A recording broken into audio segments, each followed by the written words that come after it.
who are here for the first time, Patanjali's Yoga Sutra is the must-read book for all yoga practitioners. Unfortunately, it is not very necessary when you are taking a 200 hours course or 500 hours course. Sometime they even forget to mention this book, but this is the most important compendium to understand what yoga is. We have been discussing this for last few months. Today we are in chapter 2, verse 46, and if you are having the book, it is page 47. Asana is a posture that is both steady, firm, as well as comfortable and easy. Here the word asana does not refer to a set of physical exercises or postures alone, but to a steady and moderate lifestyle. Asana, as we understand it nowadays, it's a set of what we call yoga asanas. Asana is not yoga. Asana is part of yoga.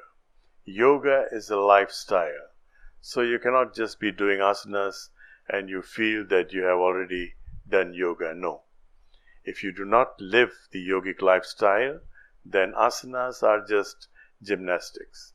It is just acrobatics. It's not useful at all, because then you can go to gym, you can do any exercises.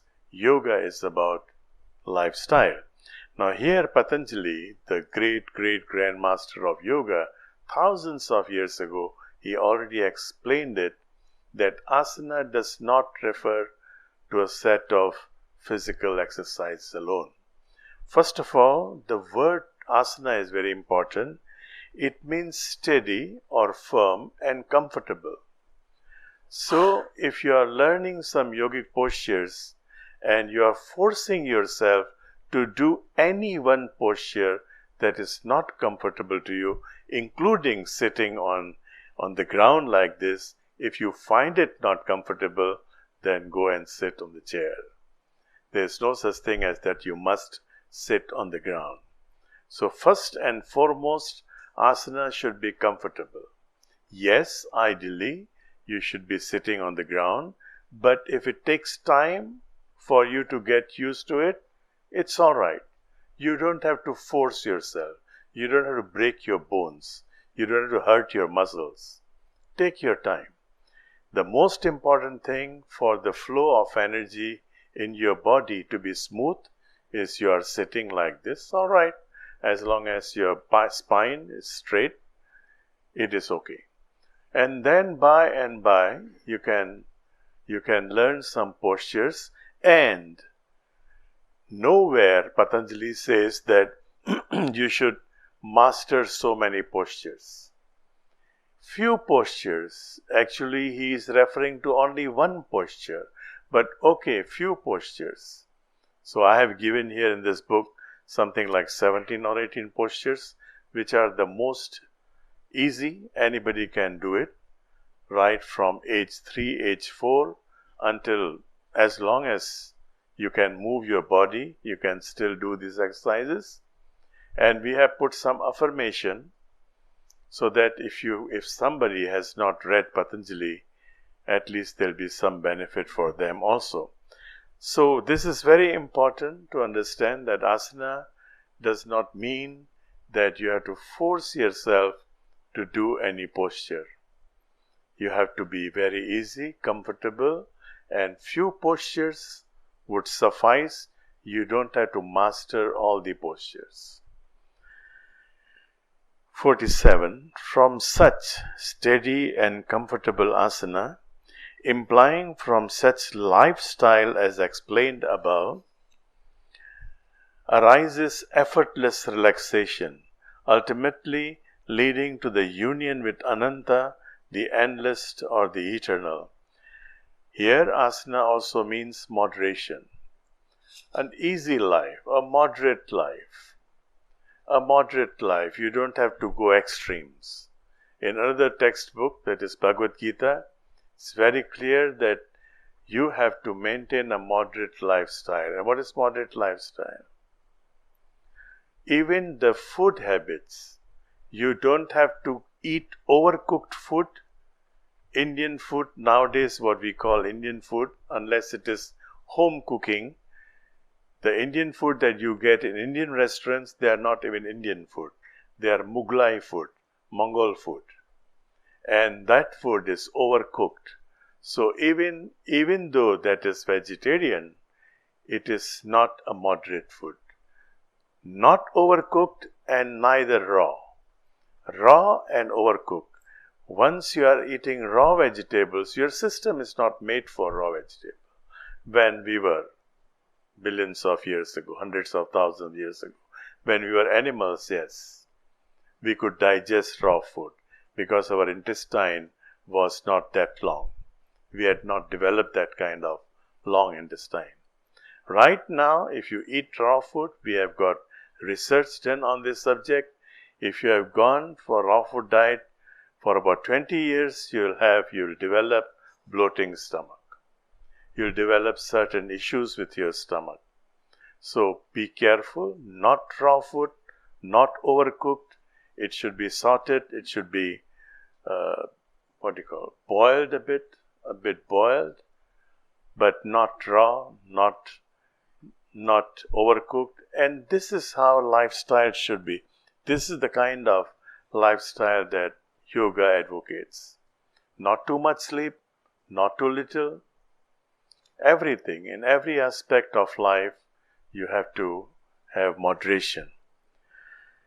And then, if you follow that kind of lifestyle, Patanjali says, by following such a lifestyle, you will be able to effortlessly relax your body and mind. Right now, we are forcing ourselves to relax our body and mind. If you are on the moderation way of life, you are following that, then you'll be relaxing yourself. You'll feel relaxed without any effort. And that will take you to Ananta. You'll attain to Ananta, the endless, the eternal happiness. 48. Thus, there are no more assaults and attacks caused by the pairs of opposites or duality, implying one is no longer deluded by the sense of duality. Duality is what? Now is rain, after some time it will be dry. Now you are happy, after some time you may feel sad. Some news come and immediately your mood can turn from one extreme to another. And those things are natural. You have no control over those things. There are so many things outside on which you have no control. But, yes, you can control yourself, so you are not on the roller coaster ride. You are not on the seesaw. Sometime when things are going okay, you feel so overjoyed. Things are not going to your liking. To my liking, we become so sad. Now, what is not happening to my liking and makes me feel sad now could be beneficial for me. You never know. It could be beneficial. There's a beautiful story told about a king. This king was going to meet his guru, and it was his discipline. It was a self-imposed discipline that whenever he went to see his guru, he would go alone. He would not have his ministers. He would not have his attendants. He would go alone walking, or sometime he would keep the horse quite far away, and then he would walk his way for a kilometer or two to the guru's hut. And that he has been doing for many, many years. This time, he left his horse somewhere quite far and he started walking. And as he started walking, he fell into some kind of pitfall. And he was deeply hurt. He was very much hurt. And he was waiting for someone to help him. There was no help. He may have broken his fractured his bones or something. He could not even get up. And some time after he started shouting, "Help, help," some villagers, they heard his voice and they came, they helped him. He said, "Please take me to my guru." He didn't introduce himself as a king, because whenever he went to see his guru, he would be dressed as a commoner, as a very normal person. Nothing to identify him as a king. So this villager, he helped him. He said, "But you're fractured." He said, "No problem. Please help me. Put me on your cart." He had a cart, bullock cart. "Put me on the cart and take me to my guru. I'm going to see him." So they take him to the guru, and the guru saw him in this condition, and he was almost fainting. So there was some students who were studying Ayurveda and some kind of herbal medicine. They attended on him, and they put him on to sleep. After a few hours, he got up. He was still very much in pain. So the guru said, "Please rest. We'll talk some other time. You please rest now." And they gave him some herbs or something which put him to sleep. So after 2 days or 3 days, he started getting cured, healed. Apparently it was not a very serious fracture, and he was healed after a few days, although he could not move his body too freely. Yeah? No. Okay. I'm very British, you know. Any British here? So anyway, he got up and he was well and started talking to his guru. It was 3-4 days already. He had been sleeping, and he asked his guru, he said, "Guru, I was just thinking that I come here to see you, and why should this thing happen to me? Is it my karma or something?" He said, "Okay, whatever it is, now you rest. After some time, I have already sent a message to one of your ministers. He is coming to pick you up." So it took few days before the minister came, and the king was a little bit surprised. I mean, the guru has sent message, and it may take only half a day to reach the palace and come back within 1 day. Why 4 or 5 days and so many days? Anyway, the minister came, and the minister did not tell him. He saw his condition, did not speak much, and he said, "Okay, now let's go back to the palace." And they went to the palace, and when he went to the palace, then only he came to know what was happening in the palace. There was a kind of coup d'etat.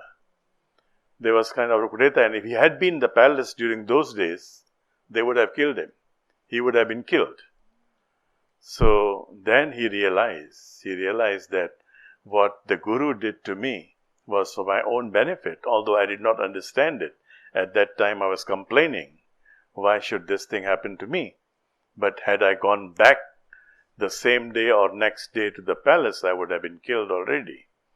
And the minister was kind enough. He collected all the faithful, the loyal military generals, and they could, foil the coup d'etat. So this thing can happen. Sometimes we don't understand.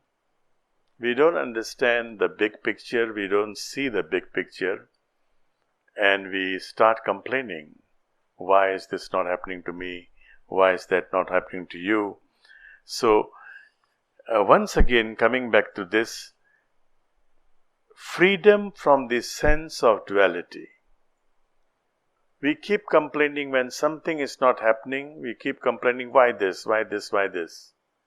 But if you see the big picture, then the bad thing that is happening to you, which you may think is bad, could turn out good for your own benefit, like in that story. And what you may think as good may not be good at all. So we must have this kind of sense that is beyond duality.